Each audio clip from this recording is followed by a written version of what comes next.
Alright, gonna try to put this drive shaft back in.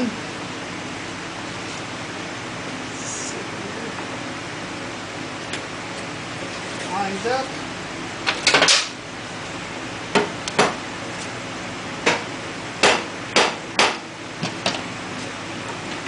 And there she is. So just took a little rubber hammer, gave it a little smack. She popped on. Alright. So, this swing arm, it's nice and blingy with its chrome. I think I'm going to clean it up while I have it off. I'm not really a fan of the chrome, but since it's on there, we're going to try to make it look halfway decent. Alright, so now we're going to put the swing arm on. What I usually do is put a big coat of Starburgs around the boot to help it slide into place. Slide the drive shaft back in. Working under the shock if we can.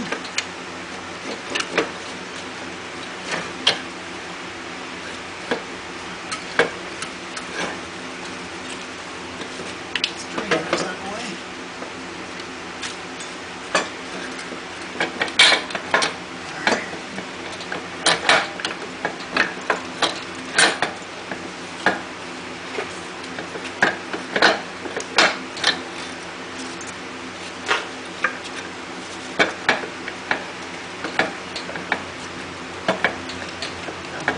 Play around with it till you feel the little bit of resistance from the boot back on the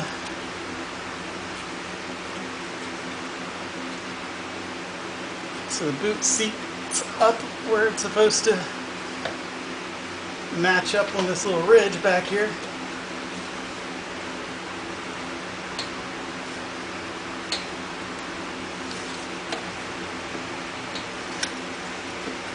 Alright, feels like it's in there.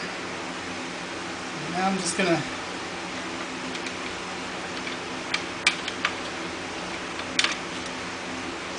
start this pin just a little bit, and then I'm going to lube up the other one. And then take this one out and lube it. So my camera ran out of memory, so I torqued this down to 110 foot-pounds. And then over here on the other side, I'm torquing this center Allen key down to 7 foot-pounds. So there it's torqued down.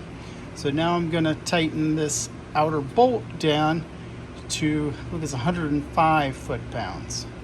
This locking nut here on the end. So I've lubed up the final drive. Now I'm going to go ahead and slide it in. I probably won't be able to record putting it in since my camera memory is full, but I'll see what I can do. At least try to get it lined up and started, then I'll come back and do some video. Alright, got the final drive back on, torqued the 2 bolts down. Sorry, like I said, my camera is out of memory. So now I'm getting ready to torque the shock down, and then we'll torque this, I think it's called a paralever. We'll torque that down next. The shock absorber is 36 foot-pounds, I believe is what it was. So I'm going to torque that down next, and then we'll torque this down. And that'll probably be all I do today. And then hopefully I can clear out some memory on my camera and not have to do this on the phone. Alright, got that torqued down to 32 foot-pounds.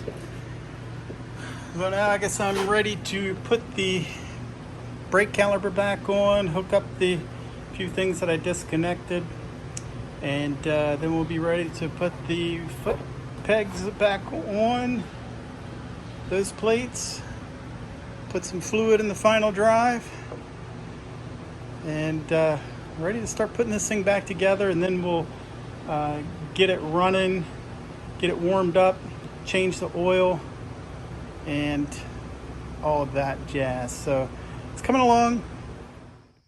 All All right, so I torqued the brake caliper down to 30 foot-pounds. I ran the ABS cable back up there where it was connected. So now I think we're gonna go ahead and fill the final drive.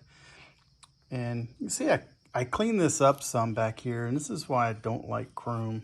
You see how it's all bubbling up and looks bad. I don't know what I'm gonna do with this. Don't know what I'm gonna do with this bike, period, but I don't know if I'm going to keep this chrome. I really don't like it.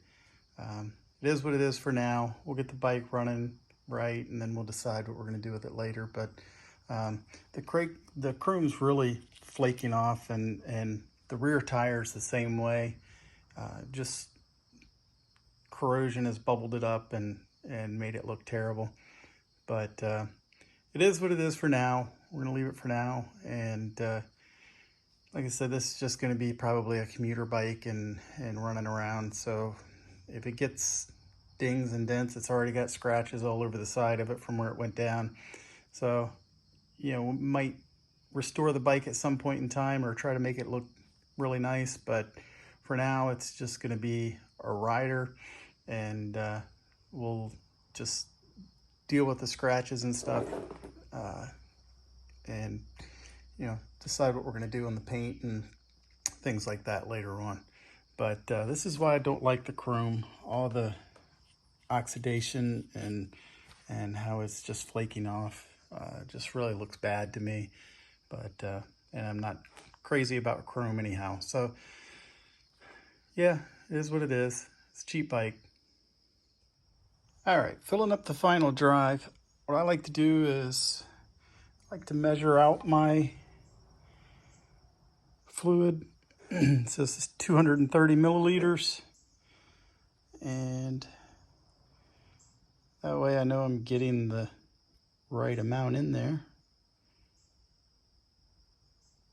I'm using, I believe this is 7590 gear oil, synthetic Mobil 1.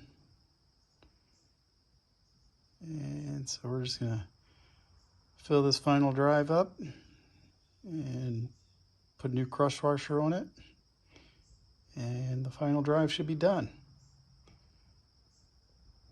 All right.